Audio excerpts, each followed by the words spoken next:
La guerre a recommencé. Depuis la fenêtre de son appartement à Bandar Abbas, dans le sud de l'Iran, l'homme crie. La caméra du téléphone portable tremble. Derrière lui, tout le ciel est en feu. Une boule de feu orangé engloutit l'horizon. La fumée disparaît dans l'obscurité. Et il répète, terrifié. La guerre a recommencé. Bandar Abbas. La guerre a recommencé. Ce n'est pas qu'une ville. L'Iran a été frappé à plusieurs reprises ces 2 dernières semaines. Des chasseurs de la marine et de l'armée de l'air des États-Unis, des missiles et des armes que les Américains n'avaient jamais utilisées au combat. Des explosions d'un bout à l'autre du pays. Mais il y a quelque chose ici qui ne colle pas. Il y a moins d'un mois, ces 2 pays, les États-Unis et l'Iran, ont signé la paix. Un véritable accord, avec une poignée de main entre les 2 présidents, pour mettre fin à une guerre de 4 mois et rouvrir le détroit d'Ormuz. La paix était sur le papier, et puis en 3 semaines, elle s'est évaporée. Fais bien attention à cette question, car c'est elle qui tient toute la vidéo. Qu'est-ce que l'Iran a fait pour jeter l'accord de paix à la poubelle en moins d'un mois ? Et pourquoi la réponse des États-Unis cette fois-ci n'est-elle pas simplement un autre bombardement ? C'est bien plus grand que tout ce qu'on a vu au début de la guerre. Garde cette question en tête, parce que la réponse, eh bien, commence dans un endroit que presque personne ne regarde. D'abord, tu dois comprendre pourquoi ce morceau de mer vaut autant. Le détroit d'Ormuz est un couloir d'eau coincé entre l'Iran et le pays appelé Oman. Au point le plus étroit, il ne fait que 34 km de large. Et vous avez peut-être déjà entendu dire que par là passe près d'un 1/5 de tout le pétrole du monde, 20 millions de barils par jour. Mais le pétrole n'est que la partie connue de tous. Ce que presque personne ne sait, c'est ce qui passe d'autre par cet entonnoir. 1/3 de tout l'hélium de la planète, le gaz sans lequel on ne fabrique pas une seule puce informatique, de votre téléphone portable aux superordinateurs les plus avancés du monde, ainsi que les engrais qui nourrissent des plantations entières en Asie et en Afrique. Autrement dit, celui qui contrôle ce corridor de 34 km ne contrôle pas seulement le carburant, il tient entre ses mains l'énergie, la nourriture et la technologie du monde entier. Et regarde ce détail cruel, le pétrole, quand il manque, le prix monte, puis redescend rapidement. Mais l'hélium, les engrais et les matériaux nécessaires à la fabrication des puces se raréfient lentement et restent rares des années. C'est cette arme que l'Iran a décidé d'utiliser et il pensait que cela le rendait intouchable. La guerre avait commencé le 28 février, avec une attaque surprise des États-Unis et d'Israël contre l'Iran. La réponse iranienne a été immédiate, fermer le détroit. Soudainement, l'Iran a décidé que c'était lui qui décidait qui pouvait passer. Mais pendant que les canons échangèrent des tirs, l'Iran faisait quelque chose de plus silencieux et, il faut le dire, de plus intelligent. Ils étaient en train de mettre en place une machine à encaisser. En mai, le gouvernement iranien a créé quelque chose avec un nom d'administration. Cela s'appelait l'autorité du détroit du Golfe Persique. En pratique, c'était un péage déguisé. Tout navire souhaitant traverser devait s'enregistrer, demander une autorisation et souscrire une assurance iranienne obligatoire. L'Iran a publié une carte des routes sûres et a averti que s'en écarter serait considéré comme une violation. Autrement dit, l'Iran ne se contentait pas de bloquer le détroit par la force. Il transformait ce contrôle en une affaire permanente, avec des formalités et des taxes. Une machine à soutirer de l'argent à tous ceux qui devaient être passés.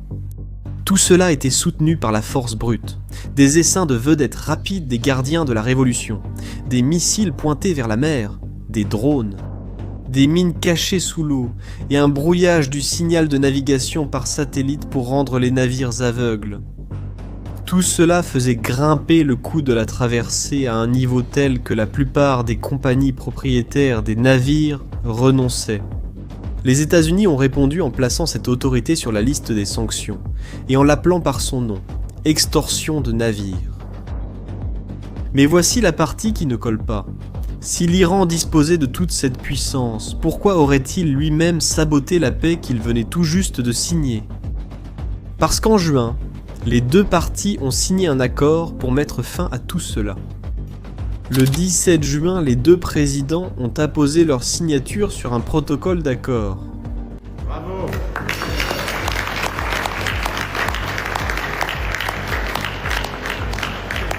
Et il y avait une règle claire. Pendant 60 jours, les navires circuleraient librement, sans aucun péage, pendant que l'on négociait l'avenir de ces eaux. Mais l'Iran n'a jamais caché ce qu'il voulait ensuite. Il avait déjà prévenu qu'après les 60 jours, il allait imposer ce qu'il appelait des taxes d'assurance. Le péage allait revenir, simplement sous un autre nom. La patience n'a même pas duré aussi longtemps. Les 6 et 7 juillet, l'Iran a ouvert le feu. En 24 heures, il a tiré sur 3 navires commerciaux dans le détroit. L'un d'eux, un cargo battant pavillon chypriote, a été touché, et un membre d'équipage a été porté disparu. Une attaque directe contre des navires civils, déchirant un accord qui n'avait même pas un mois d'existence. Sur le champ de bataille, l'information, c'est le pouvoir, mais une bataille demeure invisible. Chaque jour, des courtiers en données collectent, compilent et vendent vos données personnelles à votre insu et sans votre consentement. Notre sponsor du jour, Inconi, vous aide à l'effacer de centaines de bases de données en seulement quelques clics. Votre adresse personnelle, votre numéro de téléphone et des infos sur votre famille pourraient être en ligne en ce moment, sans que vous le sachiez. Cela peut entraîner des appels indésirables, des arnaques et des vols d'identité. C'est dangereux pour vous et votre famille. C'est pourquoi j'utilise Incogni. Incogni trouve automatiquement où vos informations personnelles sont exposées et envoie des demandes de suppression en votre nom. Ils ne peuvent pas vous nuire s'ils ne peuvent pas vous trouver. Et avec le forfait illimité, vous pouvez aller encore plus loin. Collez simplement le lien d'un site exposant vos infos personnelles, et les experts d'Incogni en protection de la vie privée s'occupent du reste avec des suppressions personnalisées. Commencer ne prend que quelques minutes, et, après une autorisation unique, Incogni s'occupe du travail difficile pour vous. Reprenez le contrôle de votre vie privée dès aujourd'hui. Utilisez notre code spécial pour obtenir 60% de réduction sur n'importe quel abonnement annuel Incogni. Scannez le code QR ou cliquez sur le lien ci-dessous et commencez à supprimer vos informations personnelles du web. Vous savez déjà que l'information, c'est le pouvoir. Utilisez maintenant ce pouvoir pour vous protéger et reprendre le contrôle de votre vie privée, avec Incogni. Du côté américain, la réponse a été tranchante. Le secrétaire à la défense des États-Unis, Pete Hegseth, est monté à la tribune du Pentagone et a tout résumé en une phrase. Actuellement, seul l'Iran bloque la circulation dans les détroits. C'est ouvert à la circulation tant que l'Iran ne fait pas cela. La seule chose qui empêchait la circulation dans le détroit, c'était l'Iran qui tirait sur les navires. Le détroit était ouvert, à condition que l'Iran cesse de tirer. Toute la faute est rejetée sur l'Iran. Maintenant, fais attention, parce que c'est ici que la réponse change d'ampleur. Ce n'était pas juste un bombardement de représailles, et c'était fini. Il y a eu des vagues et des vagues, nuit après nuit. En une seule nuit, les Américains ont déclaré avoir frappé 140 cibles militaires, et les attaques, qui auparavant se limitaient à la côte, ont commencé à pénétrer profondément, jusqu'à 1500 km à l'intérieur du territoire iranien.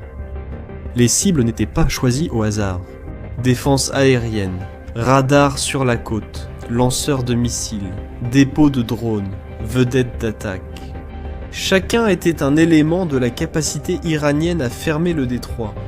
Les États-Unis ne ripostaient pas. Ils étaient en train de démonter l'arme, boulon par boulon. Et c'est à ce moment-là qu'est apparue une chose que le monde n'avait jamais vue dans un combat réel. Fais attention à cette image car elle est historique. Ce qui fend l'eau à grande vitesse, c'est la proue d'un bateau. Et il n'y a personne à l'intérieur. C'est un drone naval d'attaque qui se jette contre la cible et explose. Les Américains l'appellent Corsair. 3 d'entre eux ont frappé le port de la base navale de Bandar Abbas. C'était la première fois dans l'histoire que les forces des États-Unis utilisaient des drones de surface de ce type au combat. E no chão,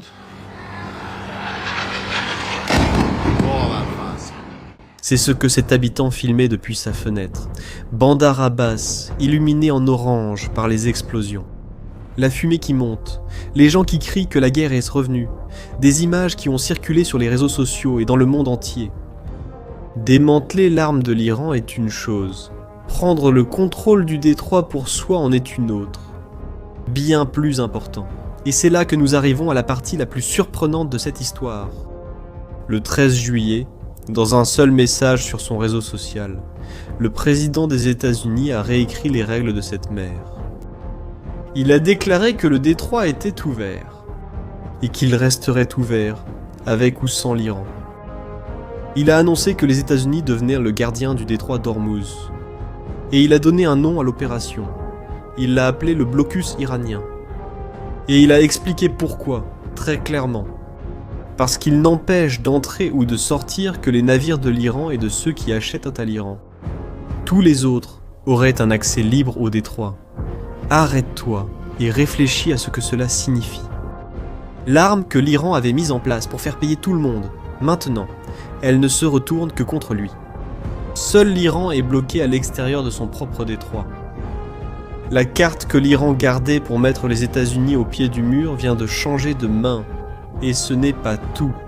En tant que gardien, les États-Unis seraient remboursés. Une taxe de 20% sur toute la cargaison qui passerait par là. Autrement dit, ils allaient eux-mêmes imposer exactement la taxe qu'ils avaient qualifiée d'extorsion lorsque c'était l'Iran qui voulait l'imposer. Et voici la partie que presque personne n'a remarquée. La partie qui répond à la question posée au début. Pourquoi cette fois est-ce beaucoup plus important qu'avant ? Parce que ce n'est pas la première fois. Reviens avec moi. 3 mois. Le 13 avril. Les États-Unis avaient déjà fait exactement cela. Ils avaient déjà imposé un blocus naval sur les ports de l'Iran. Et ce n'était pas pour plaisanter. Plus de 10 000 militaires. Plus d'une douzaine de navires de guerre. Des dizaines d'aéronefs. Tout cela pour étouffer les exportations maritimes de pétrole iranien. En un seul mois, selon l'estimation du département de la défense des États-Unis lui-même, le blocus a coûté à l'Iran près de 4,8 milliards de dollars en pétrole qu'il n'a pas pu vendre. Il y a eu un moment qui résume tout. Quand un cargo iranien de près de 300 mètres, le Tolska, a tenté de briser le blocus, un destroyer américain a tiré au canon de 5 pouces directement dans la salle des machines. Les fusiliers marins sont montés à bord et ont pris le contrôle du navire. C'est là que tout devient clair.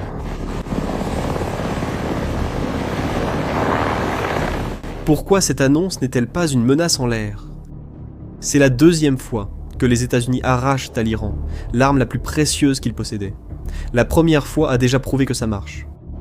Et l'Iran le sait très bien. Laisse-moi te demander un truc rapide avant de continuer. Si tu es arrivé jusqu'ici et que cette histoire a du sens d'une manière que le titre n'avait pas, abonne-toi à la chaîne parce qu'on va suivre chaque chapitre ici. Parce que l'Iran, bien sûr, n'a rien accepté de tout ça sans réagir. Sa réponse a été de mettre le feu partout.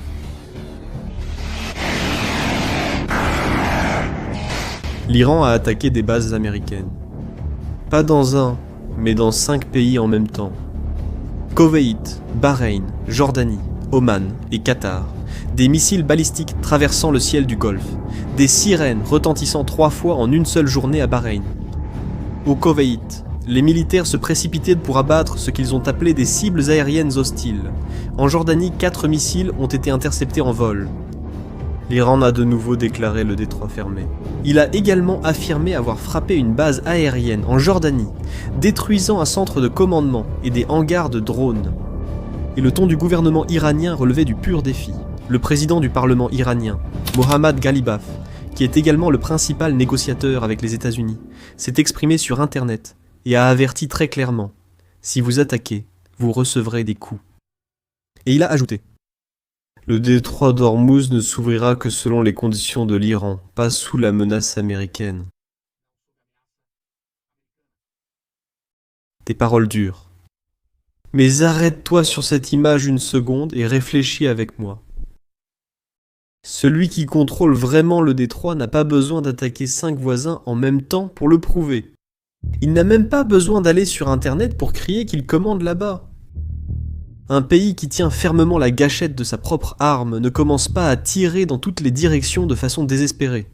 Il n'annonce pas non plus en grandes lettres qu'il est toujours aux commandes. Cette réaction dispersée n'est pas le geste de quelqu'un qui commande. C'est le geste de quelqu'un qui a perdu tout levier et qui essaie, en criant, de montrer qu'il compte encore. La fureur de l'Iran n'est pas la preuve de sa force, c'est la preuve que l'arme lui a échappé des mains. Et ne pense pas que ce que font les États-Unis est une manœuvre d'amateur ou un coup au hasard. Bloquer la circulation maritime, c'est ce que la marine américaine fait de mieux, n'est-ce pas? L'histoire le prouve. Revenons à la guerre de sécession américaine. Pour étouffer le Sud, la marine du Nord déploya un anneau de 500 navires le long de la côte. Elle a capturé ou coulé 1500 navires ennemis et coupé 95% des exportations de coton du Sud. L'économie confédérée a été étranglée jusqu'à la rupture. Le blocus a été l'une des raisons qui ont permis de gagner la guerre. Avançons maintenant. Jusqu'en 1962, lors de la crise des missiles de Cuba, le président Kennedy place un anneau de navires de guerre autour de l'île, avec l'ordre d'arrêter tout navire soviétique. En moins d'une semaine, la plus grande puissance rivale de la planète recule et retire ses missiles.